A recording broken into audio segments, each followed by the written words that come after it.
Hello and welcome to another video by Rick Miracle, me, in my series Freemasonry and Satanism.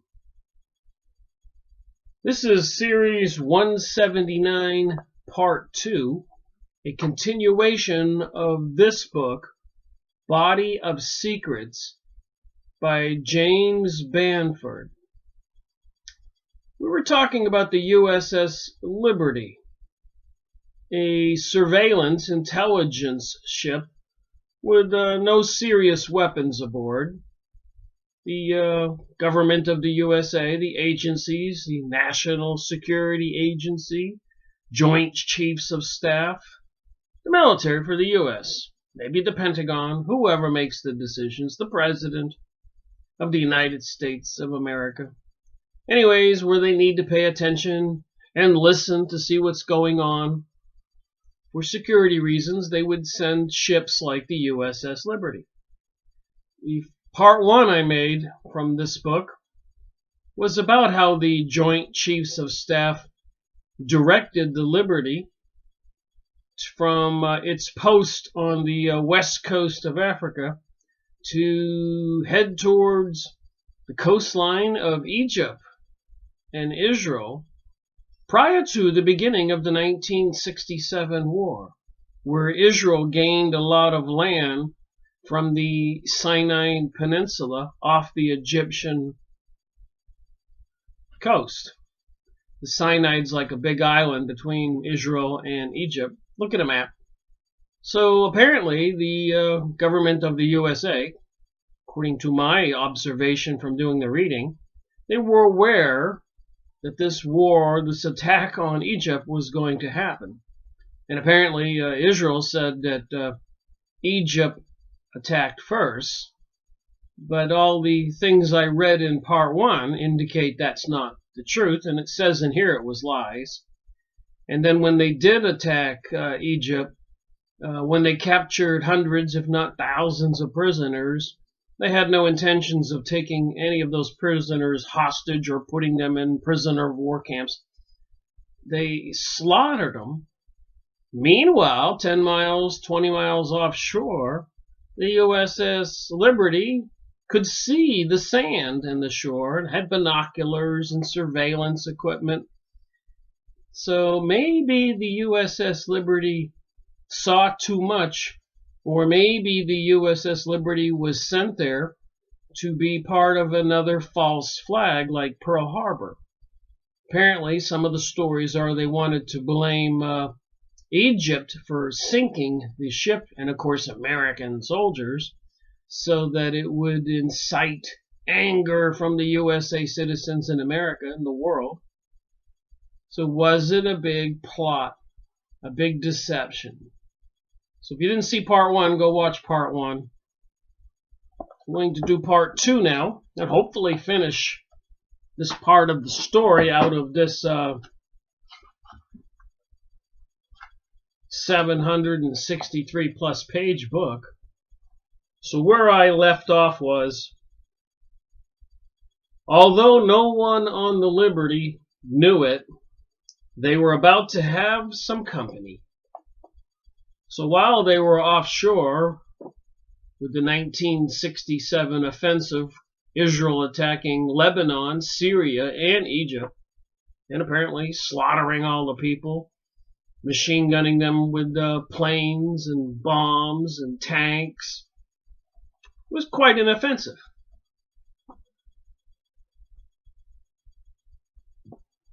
We were wheels in the well from Athens about mid-morning, said Marvin Norwicki.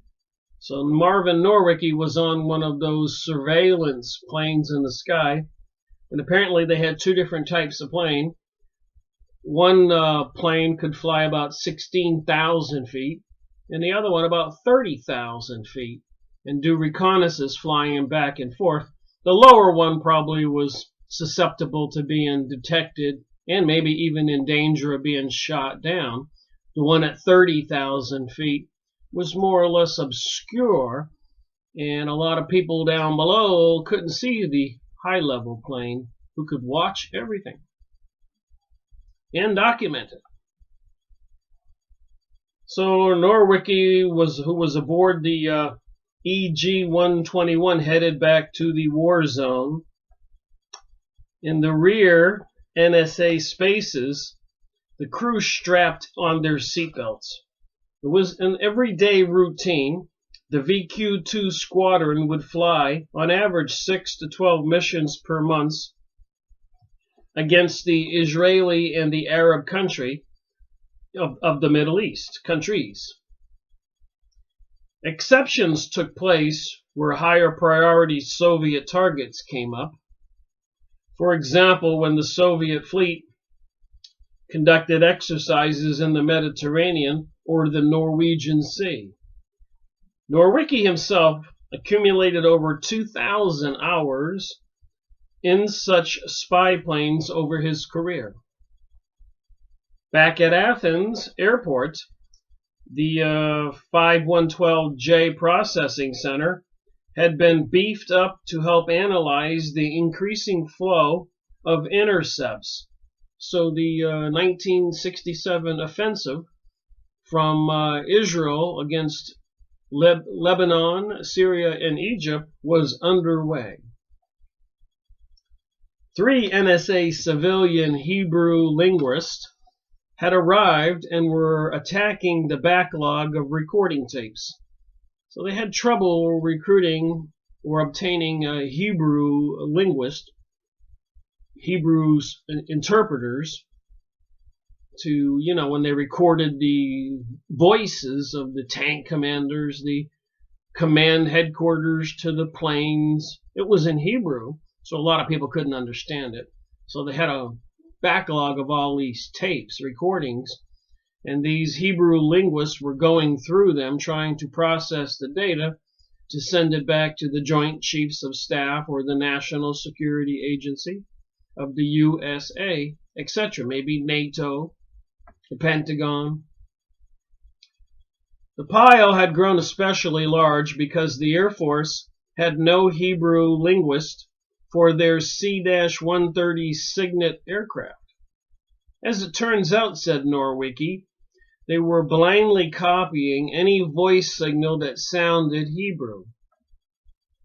They were like vacuum cleaners sucking every signal onto the recorders, with the intercept operators not having a clue as to what the activity represented. Well, I would say that's some poor planning on the part of the U.S. intelligence agencies. I'm sure they could train people to understand Hebrew, but I also suspect, from my maybe paranoid investigation, I don't think so, but I think maybe they didn't want people to hear or understand what was being said. Who controls America? The banks? Obviously, the Illuminati, who control the banks. And the Illuminati does exist. It's even in the Encyclopedia Judaica and many other books. It was an organization founded just like the Freemasons or the Rosicrucians. They exist. The Zionists exist for 300-400 years. 2,000 to 4,000 years the Jewish people have been seething to get their empire back. Why did they lose it in the first place? Why 2,000 years ago did they crucify Jesus, who came along and who could perform miracles and said he was adding a commandment to the commandments, that thou shalt love thy neighbor and love one another? They didn't like that. They don't like that today. In charge of the half-dozen elite specialists aboard the EC-121, searching for radar signals and analyzing the cryptic sounds, was the evaluator who would attempt to make sense of all the data.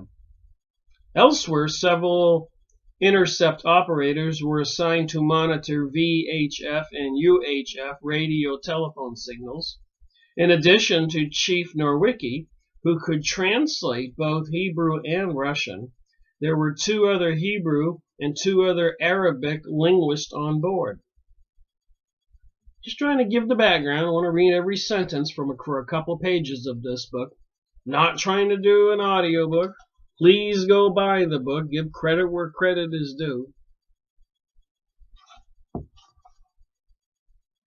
Soon after wheels up from Athens, a security curtain was pulled around the spook spaces to hide the activity from members of the flight crew who did not have a need to know.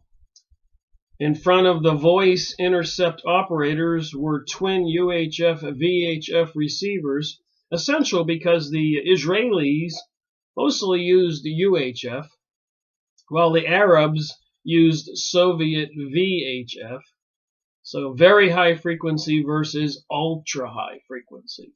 So the Israelis speaking Hebrew on the ultra high frequency.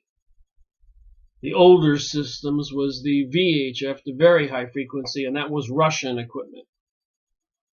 To record all the traffic, they had a 4-track voice recorder with time dubs and frequency notations. Chief Norwicki, the supervisor, had an additional piece of equipment, a spectrum analyzer. The supervisor had an additional piece of equipment, a spectrum analyzer to view the radio activity in the form of spikes between 100 and 150 megahertz to 200 to 500 megahertz.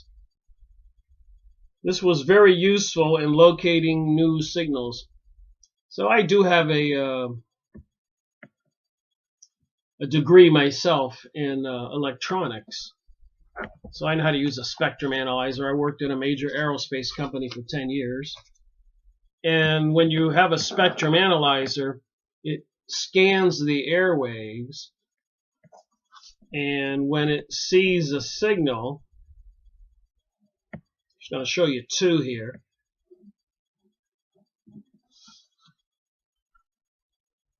On the spectrum analyzer, it'll give you these pulses, and those would be the frequency range and how wide the bandwidth is. And as you can see, one signal is a little stronger than the other signal. So when you're looking at a spectrum analyzer, something like what I have right here in my office, the oscilloscope, you can see the screen there.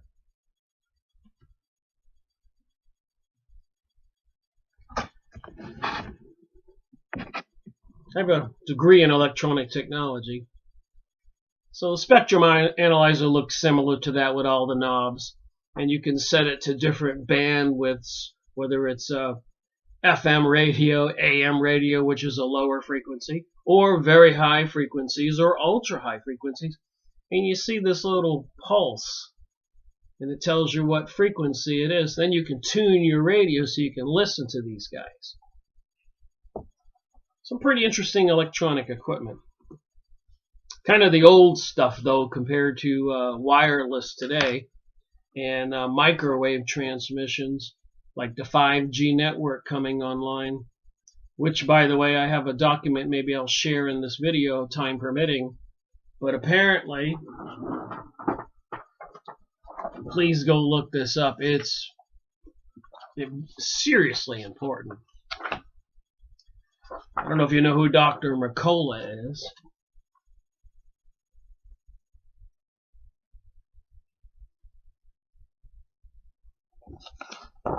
I think the internet link is on the bottom there. But if you look up those keywords, I'm confident you'll find it. The importance of electromagnetic field remediation in the treatment of chronic disease. We are about to be hit with the 5G network. Would you stick a little puppy in a microwave oven, or even a baby? Of course not. Then why would you install equipment like that all over a small town that you could obtain the same effect? But we trust that the officials wanting depopulation or dumping chemicals in the sky with the sky spray, they wouldn't turn the volume up. 7 pages of material. So anyways, FYI, I'm a little knowledgeable about electronics and engineering science. About noon, as they came closer to the orbit area, the activity began getting hectic. Fingers twisted large black dials, sometimes quickly and sometimes barely at all. When we arrived within intercept range of the battle already in progress, Norwicki recalled. So this is a plane flying in the sky, listening to all the stuff and documenting all the stuff. Very important. It was apparent that the Israelis were pounding the Syrians on the Golan Heights. Soon all our recorders were going full blast, with each position intercepting signals on both receivers.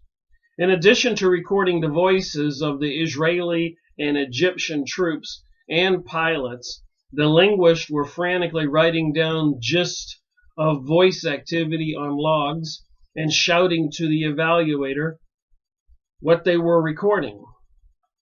The evaluator, in turn, would then direct his elite people to search for corresponding radar activity. At other times, the elite operators would interpret the radio signals from a target and tip off the linguist to start searching for correlating voice activity. A key piece of equipment was known as the Big Look.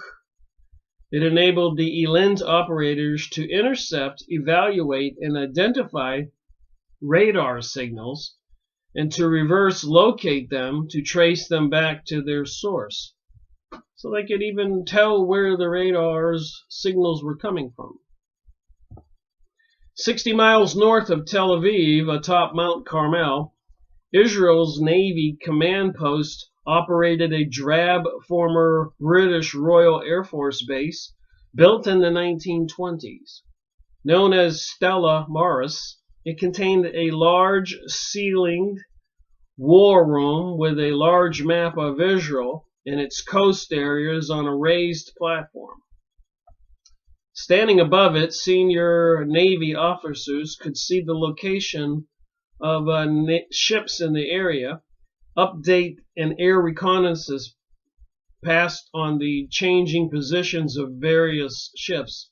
So basically they had a war room map and all kinds of radar, so they can move those little toy ships or troops around on the map so they would know where everybody was, like they do in war, like you see in the movies.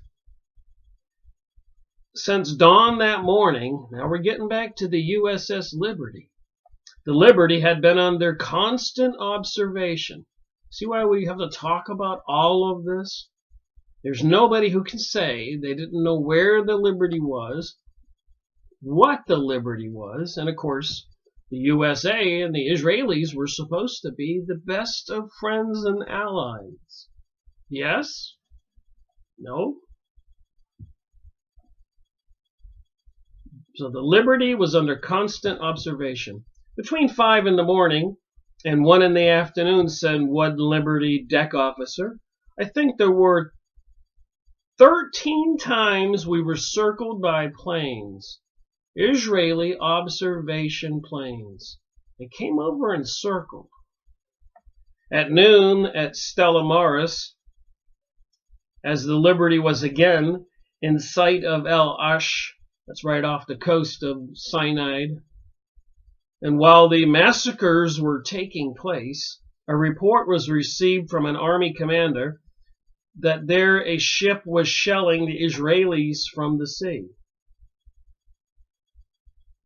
A ship was shelling the Israelis from the sea. So here is the USS Liberty with antennas and no guns. Observing the area, they would have known if there was a ship shelling the Israelis. So it says in this book, but that was impossible. The only ship in the vicinity is the El Orish, was the Liberty, and she was eavesdropping, not shooting. As any observer would immediately have recognized, the 4 small defending 50mm machine guns were incapable of reaching anywhere near shore 13 miles away. let alone the buildings of El Arish. In fact, the maximum effective range of such guns was 2,200 yards, a little over a mile. And the ship itself, a tired old World War II cargo vessel, crawling with antennas, was unthreatening to anyone.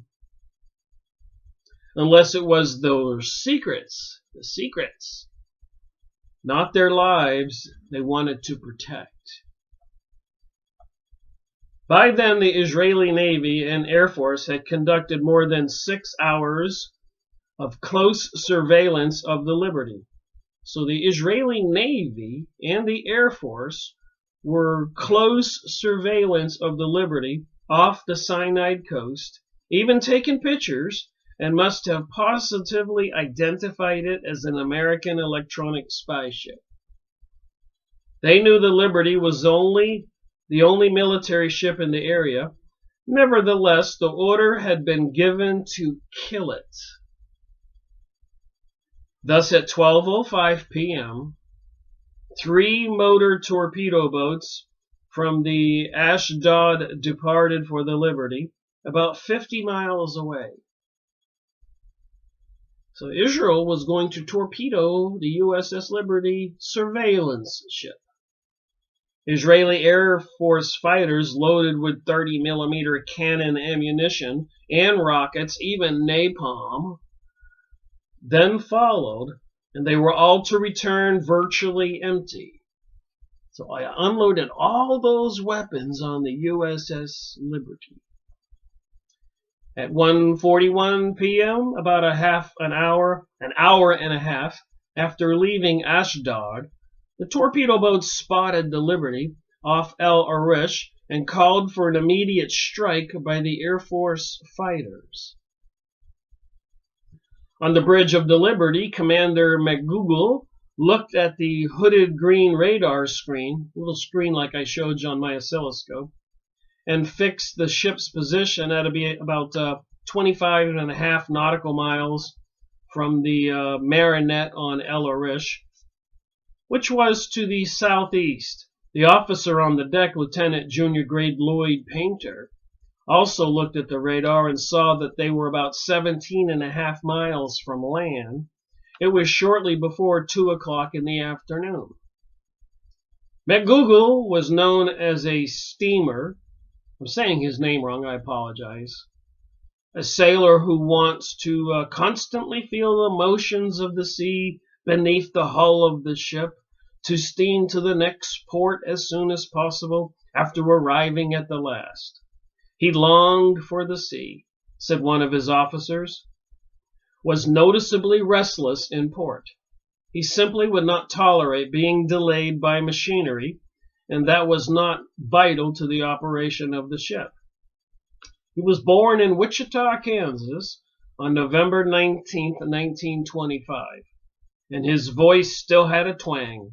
Among the first to join the post-World War II Navy, he saw combat while on a minesweeper during the Korean War and winning the Korean Service Medal with 6 battle stars. This guy was quite the hero. Eventually commanding several small service ships, he had taken over as captain of the Liberty about a year earlier, April 1966. The chief of the Navy operations once called the Liberty the ugliest ship in the Navy, largely because, in place of powerful guns, it had strange antennae protruding from every location. There were thin, long wire VLF antennas, conical electronic countermeasure antennas, spiral antennas, microwave antenna on the bow, whip antennas that extended 35 feet. Most unusual was the 16-foot dish-shaped moon bounce antenna that rested high on the stern. So it was pretty obvious this was an antenna ship, a surveillance ship. 16 feet, dish antennas. Despite the danger, the men of the ship were carrying on as normal as possible. Larry Weaver, a boatswain's mate, was waiting outside the doctor's office to have an earache looked at. Muscular at 184 pounds, he exercised regularly in the ship's weight room. Planning to leave the Navy shortly, he had already applied for a job in Florida's Cypress Gardens as a water skier. With the ability to ski barefoot for 9 miles, he thought he would have a good chance of getting that job. Just a little background by the author. As for Bryce Lockwood, the Marine senior Russian linguist, who had been awakened in the middle of a layover in Rota, Spain, and virtually shanghaied, his wife and daughter had no idea where he was. Having boarded the ship on such short notice, Lockwood had gone to the small ship store to buy some t-shirts and shorts. While waiting to go on watch, he was sitting on his bunker, stamping his name on his new underwear. Like we need to know all that. On the stern, Stan White was struggling with the troublesome moon bounce antenna. A senior chief petty officer, as he was responsible for the complicated radar of the intercept and cipher gear on board. A giant dish was used to communicate quickly, directly and securely with NSA back at Fort Meade. So on this ship, they had a dish antenna that connects to satellites. So from the Middle East all the way to Fort Meade in the United States, they could communicate. And for this purpose, both locations had to be able to see the moon at the same time. So they had to have some kind of line of sight bouncing off the ionosphere. But throughout the whole voyage, even back in Norfolk, the system was plagued and was leaking hydraulic fluid. Now another critical part, the klystron, had burned out and White was attempting to replace it. Below deck on the Research Operations Department, as the NSA spacers were known, so down and below in the ship were all these operators. ELINT operators were huddled over round green scopes, watching and listening for any unusual signals. Charles L. Rowley, a first-class petty officer and a specialist in technical intelligence collection, was in charge of one of the ELINT sections. So these would be the people with a security clearance getting the information and transmitting it back to headquarters. I was told to be on the lookout for any type of signal, he said. I reported a signal I thought was from a submarine. I analyzed it as far as the length of the signal, the mark and the space on the bods, and I could not break it. I didn't know what it was. I had no idea what it was. I sent it into NSA, but NSA had an unusual reaction. I got my butt chewed out. They tried to convince me that there was a British double current cable code, and I know damn good and well that it wasn't. In fact, the blackness deep beneath the waves of the eastern Mediterranean was beginning to become quite crowded. Apparently, there were submarines down there. One deck down, just below the waterline, were the Morse code, as well as Russian and Arabic voice intercept operators, their cans tight against their ears. Lined up along the bulkheads, they pounded away on the typewriters and flipped tape recorders on and off as they eavesdropped on the sounds of war.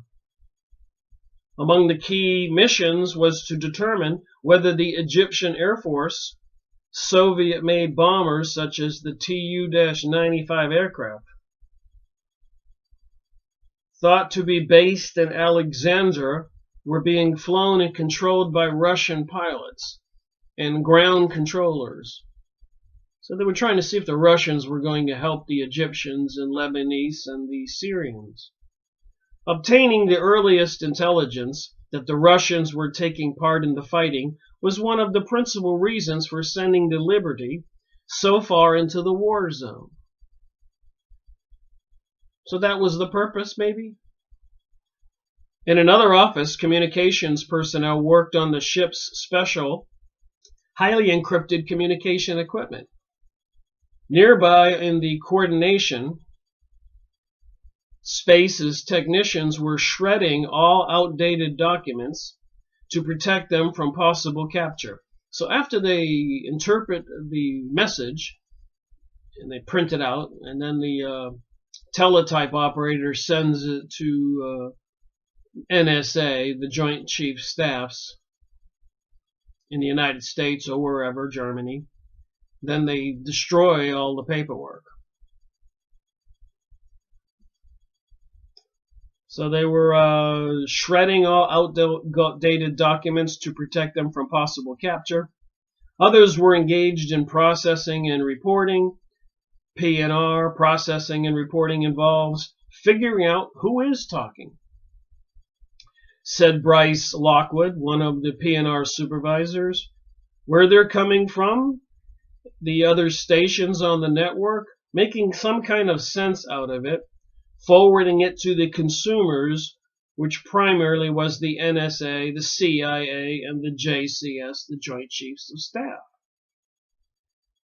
But as the real war raged on the shore, a mock war raged in the Concord spaces, the Conard spaces. One of the Arabic language P&R specialists had developed a fondness for Egypt and had made a small Egyptian flag that he had put on his desk. The guys would walk by and they would take a cigarette lighter, recalled Lockwood, and they say, "Hey, what's happening to the UAR, the United Arab Republic, now Egypt, over there?" And they would light off his UAR flag. And he would reach over and say, "Stop that," and put the fire out as it was getting scorched. So some of the members on the ship made fun of him for being a fan of the Egyptians and having a little Egyptian flag on his desk. So they would take a lighter and start to light it. The stories you read when you got to read every word here. Then, according to Lockwood, some of the pro-Israel contingent got their revenge. They had gotten teletype paper and scotch taped it together with a blue felt marking pen. They had made a gigantic Star of David flag, an Israeli flag. This thing was about 6 feet by about 12 feet. Wow, that was big. Huge, and stuck it up on the starboard bulkhead. "You'd better call the forward gun mounts," Commander McGougle yelled excitingly to Lieutenant Painter. "I think they're going to attack." So this ship only had some gun mounts on the deck that couldn't go very far. The captain was standing on the starboard wing, looking at a number of unidentified jet aircraft rapidly approaching in the attack position. Larry Weaver was still sitting outside the doctor's office when he heard the sound. A few minutes before, an announcement had come over the speaker saying that the engine on the motor whaleboat was about to be tested. All of a sudden, I heard rat-tat-tat-tat real hard, and the first thing I thought was, "Holy crap, the prop came off that boat." So he thought it was noise from the whaleboat being tested. And went right up the bulkhead. That's exactly what it sounded like. At the very next instant, we heard the gong, and we went to general quarters. So the alarm was rung, they were under attack. Stan White thought it sounded like someone throwing rocks at the ship. And then it happened again, he recalled. And then general quarters sounded, and by the captain's voice, we knew it was not a drill. Shortly after that, the waveguides on the dish antenna were shot to pieces, and sparks and chunks fell on me. So the aircraft were trying to destroy the ship's antennas. I guess they didn't want them to communicate. I immediately knew what it was, says Bryce Lockwood, the Marine. I just dropped everything and ran to my GQ station, which was down below in the Coard station. Without warning, the Israeli jets struck. Swept-wing Dassault Mirage, 3Cs. So that's the kind of aircraft they were, Mirages. Lieutenant Painter observed that the aircraft had absolutely no markings, so these Israeli jets had no markings on them. So their identity was unclear, so they didn't want them to know who was attacking.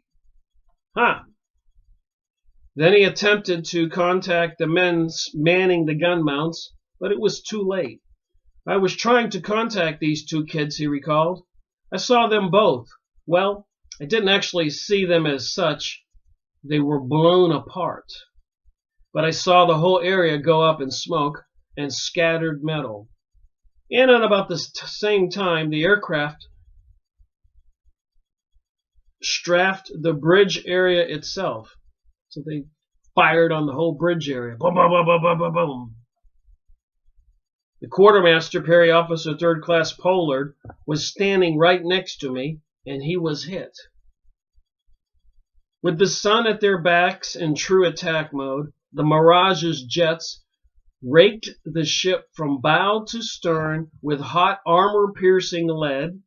Back and forth they came, cannons and machine guns blazing. A bomb exploded near the whaleboat aft of the bridge, and those in the pilot house and the bridge were thrown from their feet. Commander McGougal grabbed for the engine order announcer and rang up the head flank. So I guess the captain was trying to get the ship out of there. Oil is spilling out into the water, one of the Israeli Mirage pilots reported to base. So remember, they were listening to what they were saying, and one of the aircraft pilots reported back to base, oil is spilling out into the water, one of the Israeli Mirage pilots reported to base. Now remember, you got a surveillance plane at 1,600 feet, and another one that nobody knows about at 30,000 feet. Different kinds of planes. Took years for this information to get reported, and apparently this author, this and much more, this is almost 600-page book here. Many other stories in here. I can only go over one right now. Body of Secrets. I'm not trying to do an audio book. Please go buy the book. Let's give the author credit where credit is due. If you want to know what's going on in the world, these books I've been going over can share some of the details.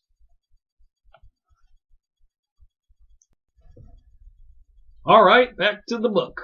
Back to the attack on the USS Liberty. Charles Rowley, an electronics intelligence specialist who doubled as the ship's photographer, grabbed his Nikon and raced to the bridge to get a shot of the planes. Instead, the planes shot him. They shot the camera right out of my hands, he recalled. I was one of the first ones that got hit. In the communication spaces, radio man James Holloman and Joseph Ward had patched together enough equipment and broken antennas to get a distress call off to the 6th Fleet. Despite intense jamming by the Israelis, "Any station, this is Rockstar," Hellman shouted, using the Liberty's voice call sign. "We are under attack by unidentified jet aircraft and require immediate attention." "Great! Wonderful! She's burning! She's burning!" says an Israeli pilot. Remember, you got aircraft in the sky who can listen to what they're saying, surveillance aircraft, besides the Liberty on the ocean. And you got another aircraft up here. So somebody had documented what they were saying. So the Israelis were happy the USS Liberty was burning. As Bryce Lockwood rushed into the COARD unit, most of the intercept operators were still manning their positions. Suddenly, one of the other Russian voice supervisors rushed over to him excitingly, having at last found what they were looking for, evidence of Soviet military activity in Egypt. "Hey, Sarge, I found them, he said. "You found what?" Lockwood asked. "I got the Ruskies." Now the operators began frantically searching the airwaves, attempting to discover who was attacking them. At the same time, Lockwood and some others started the destruction procedure. See, do you suppose they were trying to make it seem like the Ruskies were attacking the USS Liberty? Does somebody want World War III to start? Years earlier, 6 years earlier, with the Cuban Missile Crisis, that's what almost happened. And apparently a couple of times since then. I've got some other information right now that's too much to boggle the mind. Maybe I'll talk about it at the end of this video. The marine linguists broke out the white canvas ditching bags, each about 5 feet tall. So they had these bags where they would throw all these messages in and weighted them down. They would throw them out into the ocean to sink to the floor, so the enemy couldn't get the messages.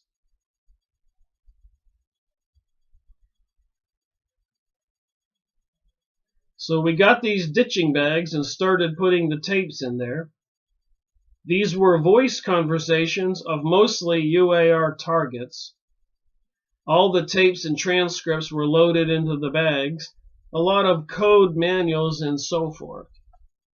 At 2:09, the American aircraft carrier, USS Saratoga, operating near Crete, that's an island off the coast of Israel. I think it's about 500 miles, not too far. Acknowledged Liberty's cry for help.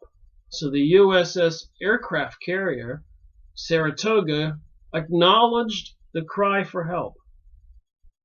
"I am standing for further traffic," it signaled. "I am standing by for further traffic," it signaled. So it was standing by for further information. After taking out the gun mounts, the Israeli fighter pilots turned their attention to the antennas to sever the Liberty's vocal cords and deafen it so that it could not call for help and pick up any more revealing intercepts. It was as though they knew their exact locations. So somebody had the exact locations of the electronic equipment on the USS Liberty. You think it was sent out there to be a sitting duck?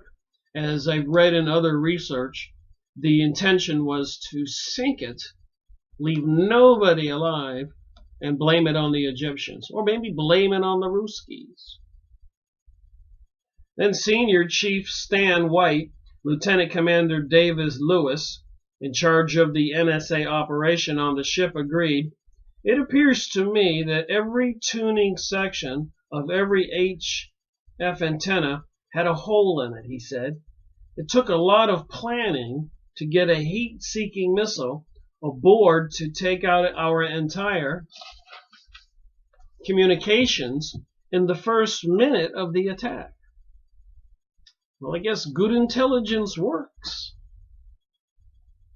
If that was a mistake, it was the best planned mistake that has ever been perpetuated in the history of mankind.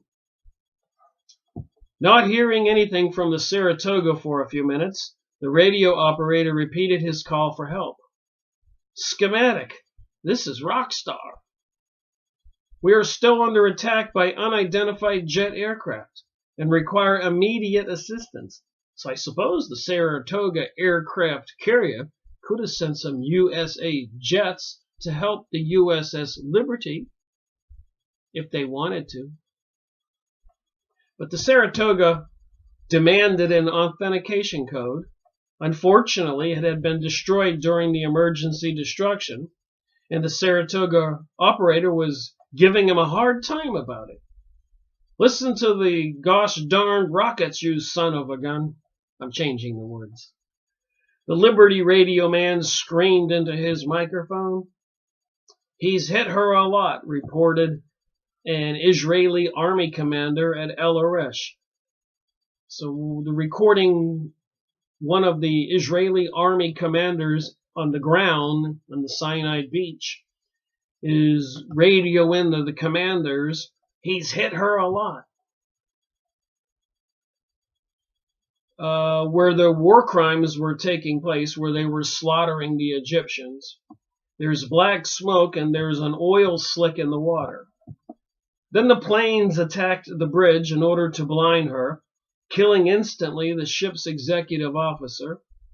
With the Liberty now deaf, blind, and silenced, unable to call for help, unable to move, the Israeli pilots next proceeded to kill her. They had every intentions of sinking the ship and killing everybody.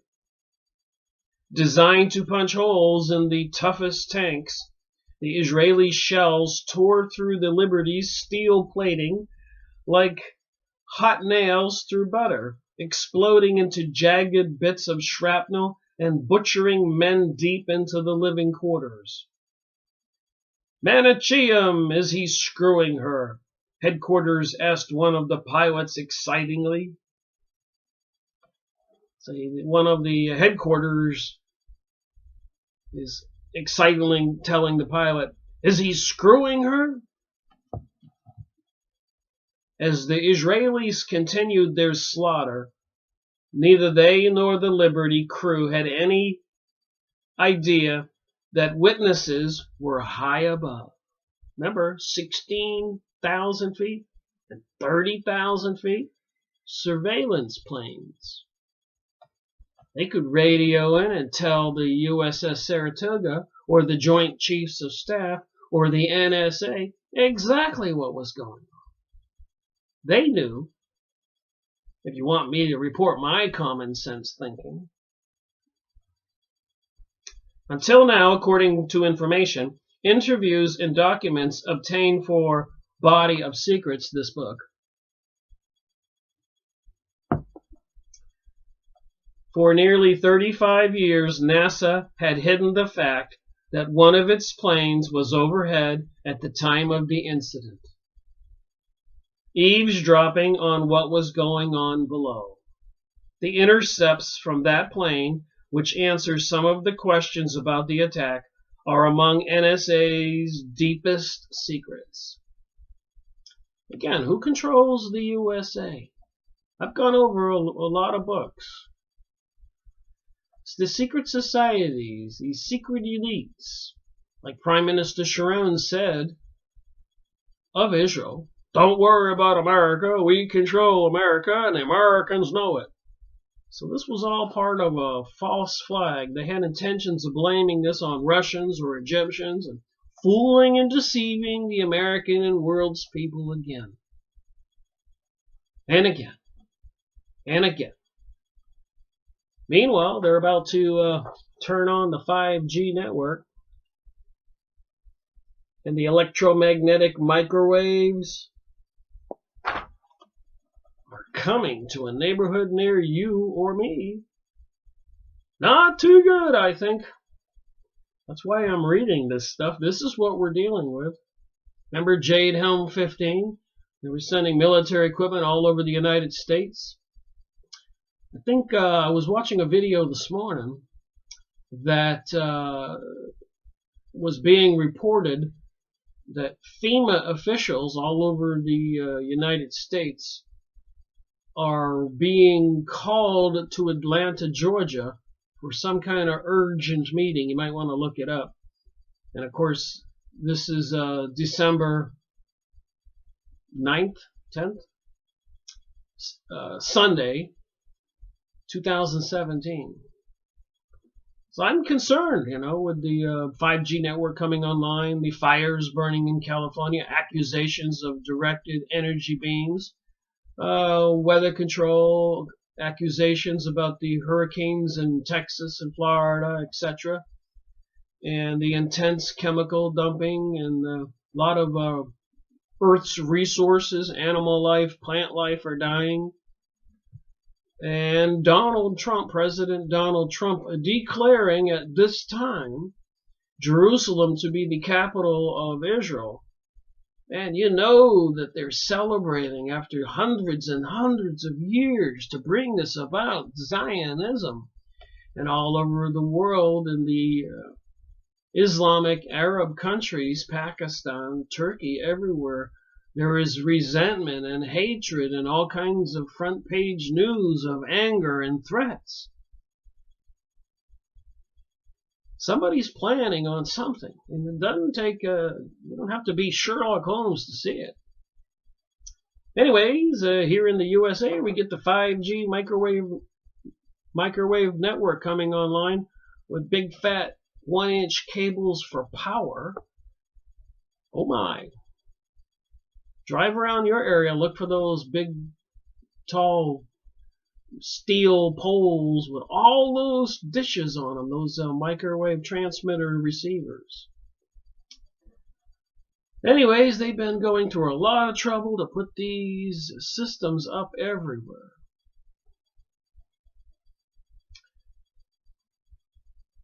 Back to the book. So this one leader gets on the radio and says, "Mechamim, are they screwing her?" As the Israelis continued their slaughter, neither they nor the Liberty crew had any idea that witnesses were present high above. I read all that. So the secrets were kept for 30 years.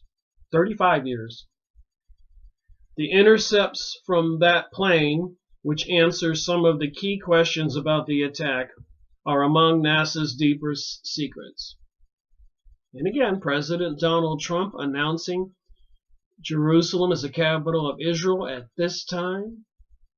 They're not stupid. They knew what was going to happen. They're into mind control, psychology. They knew the reaction. Why would all the people from FEMA, the leaders, be heading to some emergency meeting in Atlanta right now? What is going on? Is World War III like around the corner?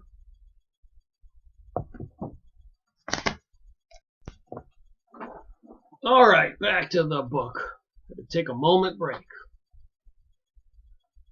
2 hours before the attack, the Navy EC-121 Ferret had taken off from Athens and returned to the Eastern Mediterranean for its regular patrol.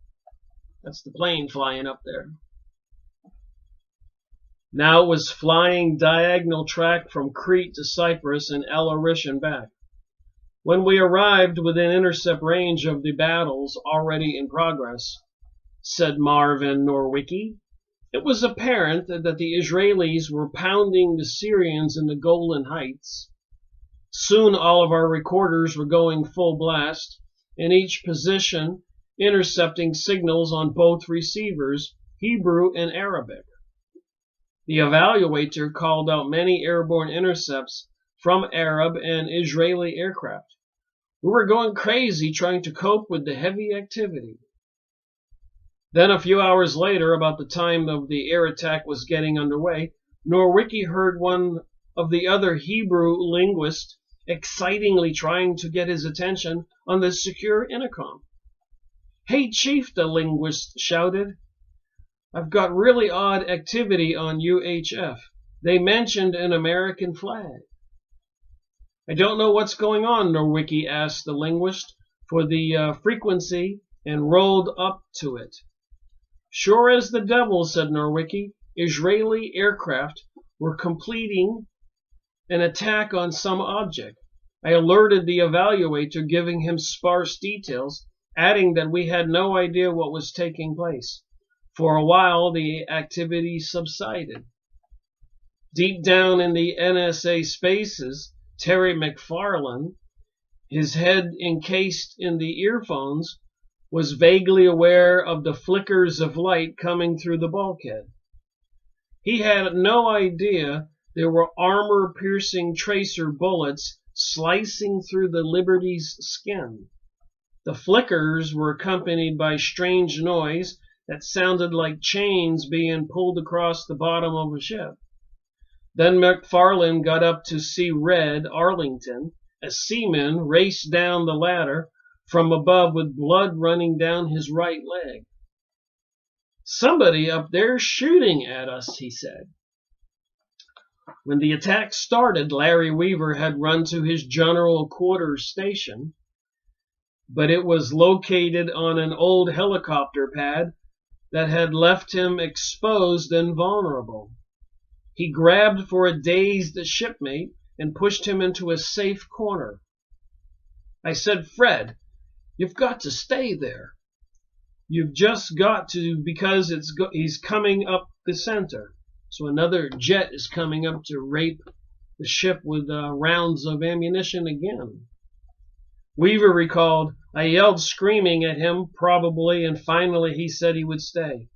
Then the only place Weaver could find to hide was a small chock, the kind used to hold up lines."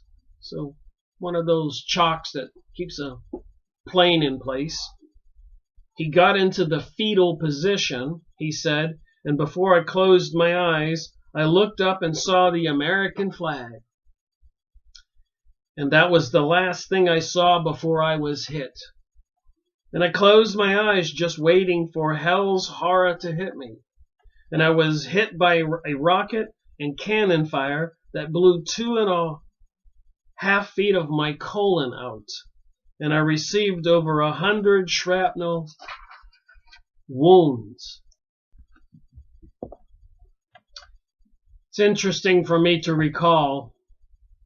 When I began my investigation research in 2005, on my big zero birthday, where I went to Costa Rica and some people at the tiki bar by the beach, Pacific Ocean, told me that we Americans didn't know what was going on. I thought they were crazy. I've been doing my research. I had no idea where it would lead. I didn't have any hatred towards any kinds of people. Races, countries where they come from, sex. Just a happy-go-lucky guy and noticing that things were not right. So I started to look into it. My first couple years was mostly into psychic research because I was desiring to work on alternate energies with good intentions. I'd spent 10 years at a major aerospace company near Kennedy Space Station area. And then I had gone into business for myself, 20 years business consultant. And I'd always wanted to work in physics and other kinds of sciences. So I was purchasing old books by scientists because I wanted to know how they got to know what they knew. I felt that the universities and the system were keeping things from us. And I'd always read science magazines and popular science and astronomy and electronic magazines. I was an electronic buff, technical guy, radio signals, computer software. I could write software. But when I was reading these old books, biographies about old sciences, I noticed that a lot of them had obtained some information through psychic means. And I learned about dowsing, finding water with sticks and stuff like that. And it just piqued my interest. I said, what is it that I don't know? So I spent the first couple years of my investigation, 2006 and 7 and even up to 8, studying big piles of books on dowsing and psychic research and Edgar Cayce. I didn't know the investigation would take me into the secret societies or who was behind it. Now I think it's the ancient mystery school religions and the Kabbalist. And according to the Encyclopedia Judaica, I have all 16 books published in 1973. This long, big of a stack. apparently the Jewish people were principally, that was part of their religious cult. Kabbalah, and a lot of Kabbalists were accused of sorcery. Sorcery is witchcraft. So there's something more here going on. And I was listening to Dane Wigington today, and he was talking about a letter that I just printed out, which I'll go over in this video. I'll go over it right now. But he says these chemtrails dumping chemicals in the sky, electromagnetic radiation control like the HAARP transmitter in Alaska and the other ones all over the world are keeping the weather at bay off the coast of Northern California, Washington, Oregon.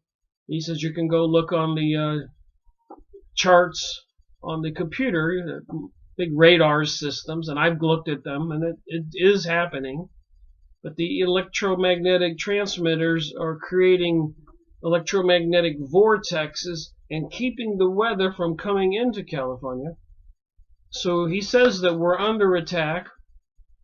And he mentioned this letter I have here.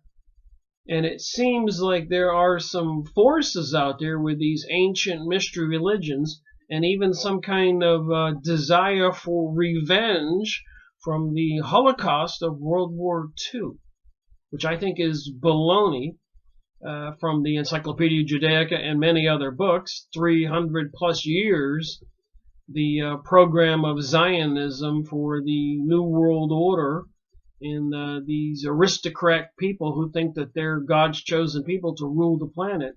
The program has been underway for hundreds of years.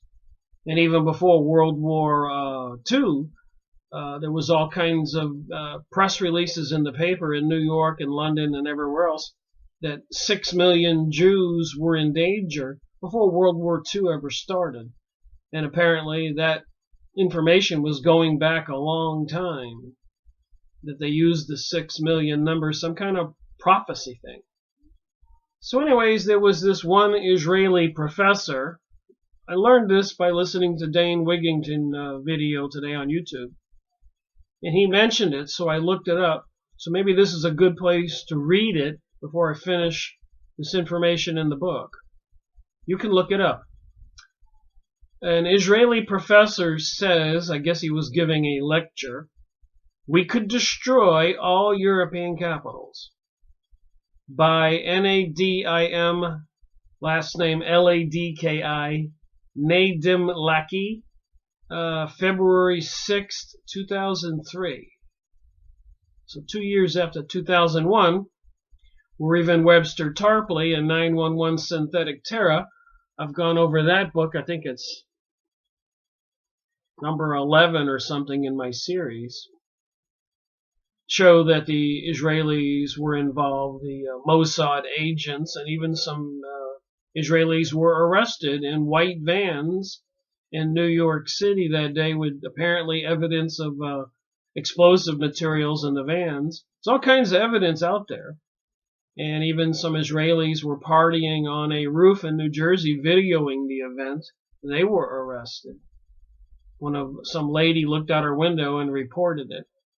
So there's something more going on with this new age, new world order, chemtrailing, electromagnetic weapons being used on us, maybe directed energy weapons involved in the California fires, and chemtrailing and electromagnetic energy weapons used to control hurricanes.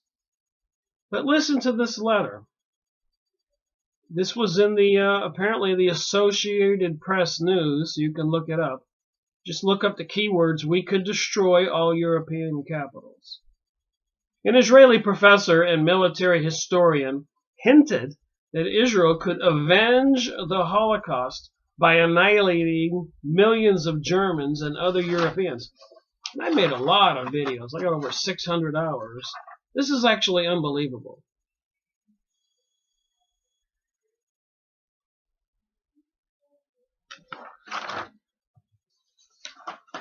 So think about this. We could avenge the Holocaust by annihilating millions of Germans and other Europeans.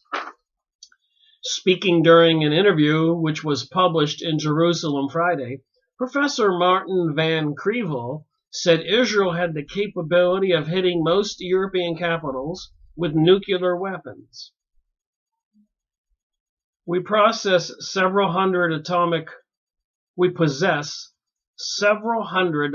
warheads and rockets and can launch them at targets in all directions.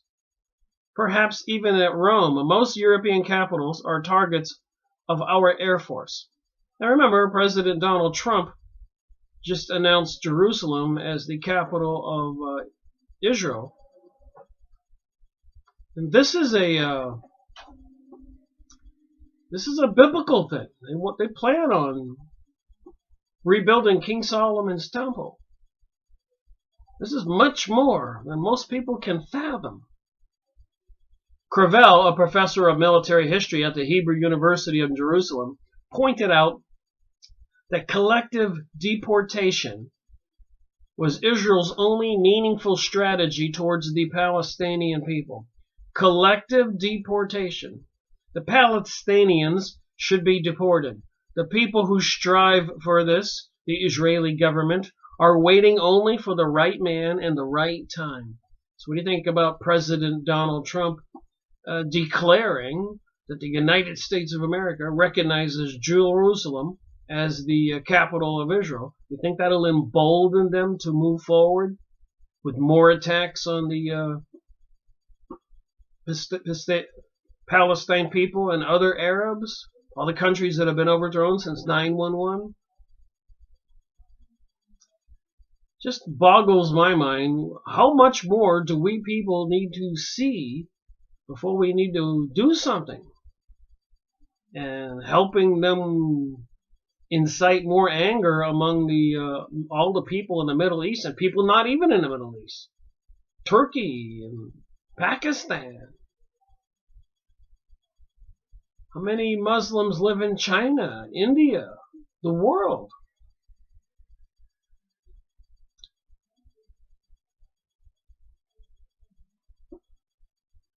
Collective deportation was Israel's only meaningful strategy towards the Palestinian people. The Palestinians should be deported. The people who strive for this, the Israeli government, are waiting only for the right man, the right time. 2 years ago, only 7 or 8% of the Israelis were of the opinion that this would be the best solution. 2 months ago, it was 33%. Now, according to the Gallup poll, it's 44%. This is in 2003. Where do you think it is now? Crevel said he was sure that Israeli Prime Minister Ariel Sharon wanted to deport the Palestinians. Remember, Ariel Sharon was the prime minister who said in a heated argument in their Congress, somebody said, "We can't keep doing this to the Palestinian people. The Americans will do something. They'll cut off our money, whatever." And Sharon exclaimed, "Don't worry about the Americans. We control America, and the Americans know it." I bet the citizens, we the people, most of us don't know it. I think it's quite possible that he wants to do that. He wants to escalate the conflict. He knows that nothing else will succeed. Asked if he was worried about Israel becoming a rogue state if it carried out a genocidal deportation of Palestinians, Crevel quoted former Israeli Defense Minister Moshe Dayan, who said, "Israel must be like a mad dog, too dangerous to bother." So they say that Israel needs to be like a mad dog so that everybody else won't bother it. Crevel argued that Israel wouldn't care much about becoming a rogue state. Our armed forces are not the 13th strongest in the world, but rather the 2nd or 3rd. We have the capability to take the world down with us, and I can assure you that this will happen before Israel goes under. Islamic Association of Palestine, the IAP, and you can look it up at www.iap.org, according to this page. on the bottom there.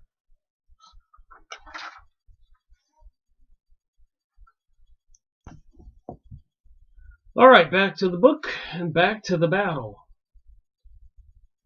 And just blood everywhere. It felt like a really hot electrical charge going through my whole body. Stan White raced for the enclosed NSA spaces cutting through the sick bay. Torn and mutilated bodies were everywhere. He said, "Horrible sight." On the mess deck, I ran into one of my ETs, the electronic technicians. He had a hole in his shoulder, one you could see through in his arm. You could see right through the hole in his arm. The sound of shells and rockets were overwhelming, and I can only tell you that I didn't know a person could be so terrified and still move. Larry Painter was also trying to get to his general quarters station on the mess decks. I was running as fast as I could, he recalled. By the time I got to the chief's lounge, the entrance through the lounge to the mess decks, I saw Petty Officer John C. Speecher, our postal clerk, lying there cut in half with strafing. So he was cut right in half with the weapons. As soon as the Mirages pulled away, they were replaced by super Mystère fighters, must be another type of fighter plane, which first raked the ship from stern to bow and then crisscrossed it broadside. A later analysis would show 821 separate hits on the hull and superstructure. Now, in addition to rocket cannon and machine gun fire, the Mystères attacked with 1,000-pound bombs and napalm. So they were dumping napalm, inflammable bombs all over this USS Liberty. Deafening explosions tore through the ship, and Bridge disappeared in an orange and black ball. Lying wounded by shrapnel, his blood draining into his shoe, was Commander McGougal. Seconds later, they were back. The jets came and came. Fresh fused with iron as more strafing was followed by more rockets, which were followed by napalm. "He's going down low with napalm all the time," shouted someone with the Israeli Southern Command. So they were recording this guy speaking on the phone in Israeli Southern Command. "He's going down low with napalm all the time." At El Rish, where soldiers were hiding the slaughtered prisoners under the sand. So on the beach, they were hiding all the slaughtered Egyptians, prisoners, under the sand. Crisscrossing the ship almost every 45 seconds, the Mystères let loose more napalm, silvery metallic canisters of jellied gasoline that turned the ship into a crematorium. Not satisfied, the flight leader radioed to his headquarters. It would be a mitzvah. So a mitzvah is a blessing in Hebrew. It would be a mitzvah, blessing, if we can get a flight in with iron bombs. So they got something even more powerful, iron bombs. He said, otherwise the Navy is going to get here and we're going to do the shooting. And they're going to do the shooting. So they're waiting on the Navy to arrive with torpedo boats. With the iron bombs, the pilot was hoping for a coup de grace to sink the ship before the Navy arrived to finish her off. In World War II, during the Battle of Midway, American dive bombers sank 3 Japanese aircraft carriers with such bombs in only 10 minutes. Can you imagine this horrific attack on an American ship by the Israelis? One of the quartermasters raced down to the mess deck.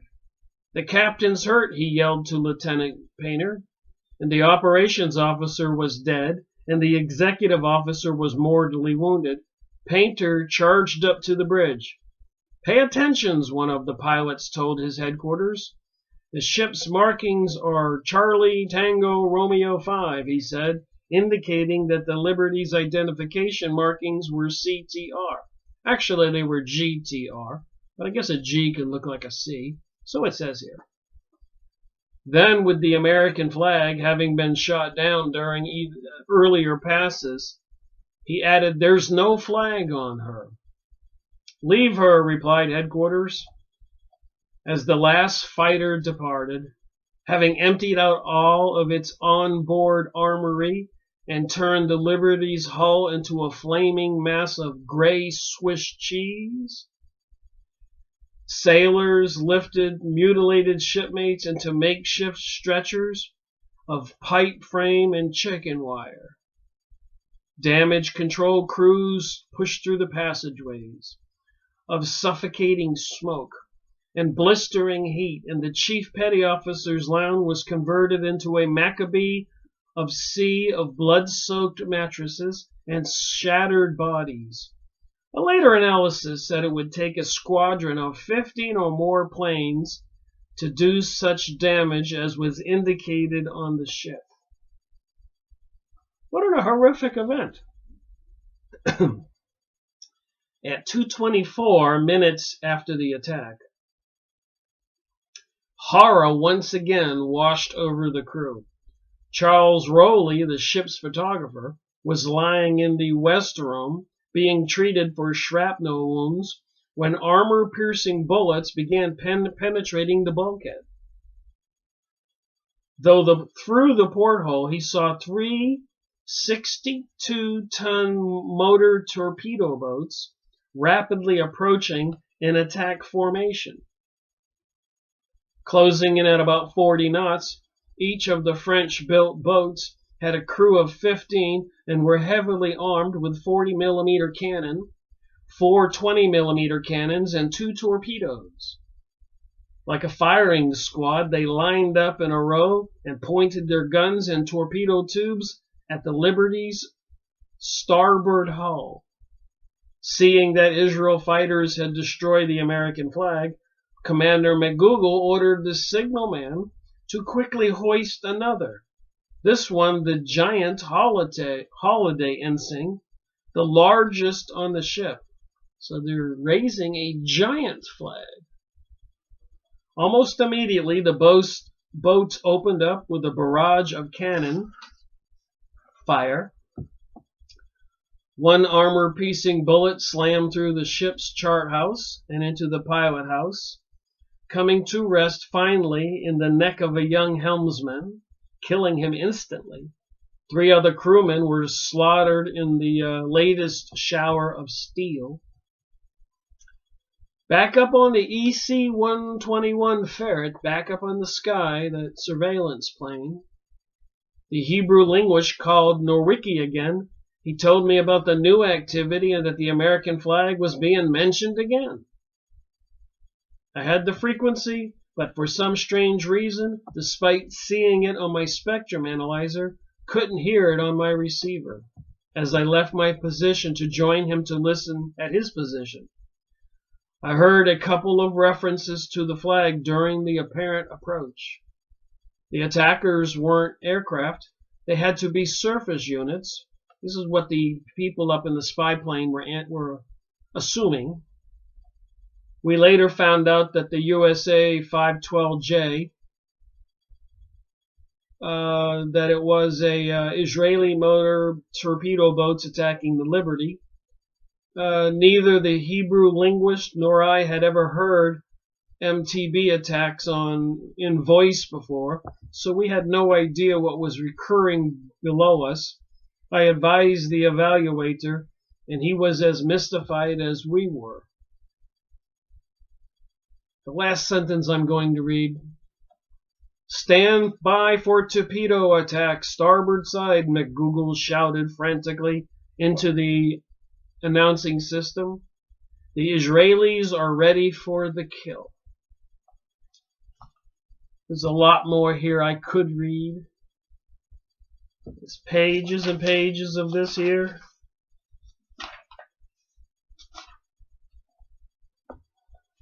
But I'll leave it for people who are interested in the truth to get the book. I'll end this video with some pictures, maybe 30 seconds for each picture. The same pictures I put in the last video about the USS Liberty.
Remember, this is series 179. I've been making videos on these books I've been reading for 4 years now. I've been studying and researching since 2005. I'm going on my 14th year.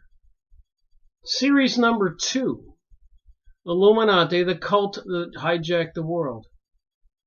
So the Illuminati were a creation of the Rothschilds, who was supporting the Zionist Jewish program financially and the banking systems around the world. And the author of this was a Jewish author in Canada, PhD Henry Macau. Unbelievable book. Look at all my tabs. Series 2. So can you imagine when I started this, the first book I did was on the Freemason Holy Bible with the Freemason symbols and all of the pictures of King Solomon's temple, etc., apparently of the secret mystery religion.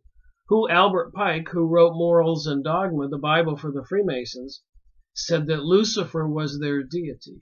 Lucifer is another name for Satan, and apparently there's other names like Ra or Osiris, Isis, Horus, the all-seeing eye on the $1 bill. And I've only picked up 6 books. I could have put 100 books on this video and talked about these topics related to what I've been talking about. So this was my second book I made a video on. Imagine why, what motivated me to do all this work all these years. Illuminati, the cult that hijacked the world, from a PhD, smarter guy than me, Henry Macau, Jewish author in Canada. And he's published a second book since then. And I made a video on this book, series number 7.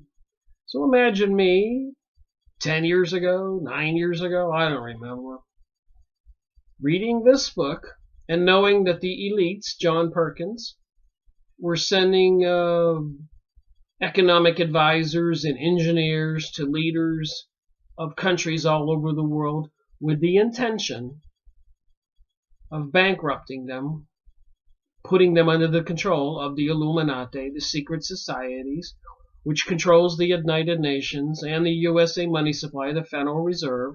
Hence, they control our politicians and the presidents. Series 7. Fritz Springmeier's book, Bloodlines of the Illuminati. Famous book. He puts all the family names in here. Bloodlines. Look at the symbols. Here's Fritz Springmeier's picture.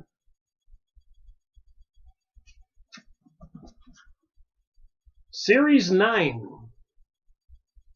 So you can see what motivated me, with the concern I have.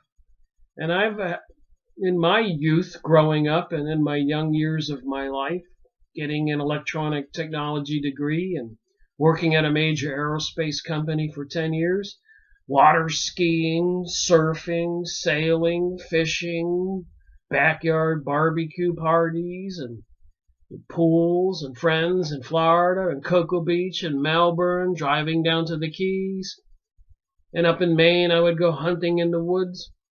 You could see that I was afraid somebody was destroying the world as I knew it, and that the younger people after me would not be able to have that experience, the freedom and the enjoyment, the adventure I had. I could see this stuff was going on. Why me? Why you? Why are you watching the videos? Are people waking up? The other book I talk about, anybody should get, I made a video on this. Series 12. Just taking myself back 4 years when I started making videos. Why did I do it? I read this book. Look at all those tabs. This involves the Israeli Mossad agents, Israel. And of course, they were pursuing a greater Israel, and they had to take out all those countries in the Middle East, and they want to get rid of the Palestinian people. It's all mentioned in here, and they were part of the planning and executing 9/11. And apparently, according to my research, they were behind creating and executing World War I, World War II, French revolutions, and so much more. Russian Revolution, killing 100 million people. Or Chinese Revolution, communist.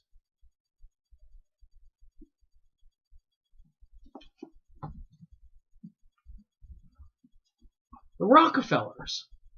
Eustace Mullins was a famous journalist in Washington, D.C. He knew everything. Murder by injection. In the early 1900s, 1910, 1920, the Rockefeller family, one of the families mentioned in Fritz Springmeier's Bloodlines of the Illuminati. This is series 15, this book. Eustace Mullins wrote a lot of books telling us the truth years ago. That they took over the metal industry, murder by injection, and of course the elites were going all over the United States demanding that local and municipal water supplies put fluoride in the water. They were poisoning us, dumbing us down way back then. It's in this book, series 15. Unbelievable. I read every page of this book, and it was a shocking revelation. Back then, they used to have what they called holistic medicine, old-fashioned medicine with herbs and other things. And they wanted to take control of the whole medical industry, and they brought us allopathic, where they cut people open. It was all intentional. It gets worse. Emerging viruses, AIDS and Ebola. Leonard Horowitz tells us, look at this big, thick, almost like a medical book. Fascinating information in here. Series 17.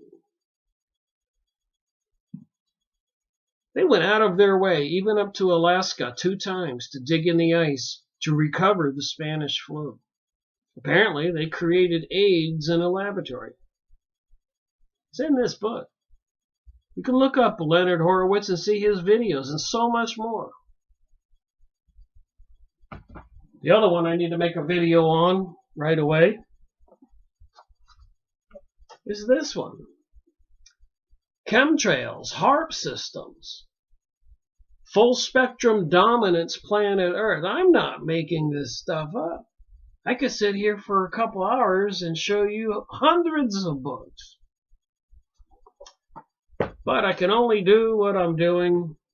And this book here was just another book that got on my attention. Every time I get ready for the next video, I can't make up my mind where I want to go, which book. I got about 800 to go after 200 I've done already. But the evidence is here for anybody who wants to see it. It does have something to do with the spiritual realm, stuff that's in the Bible. There are some very evil forces bent on globalism, bringing us the New Age, rainbow agenda, gay agenda, transgenderism, and a lot of other craziness, even in the press releases, with all the movie actors and sports figures and politicians being accused of molestation or rape of women, and then they're coming out, all these famous people, and saying they're sorry and they need treatment. There's a sinister purpose behind all of that, because the stuff they don't want in the news is not in the news. But they're delivering it. Psychic warfare, mind control.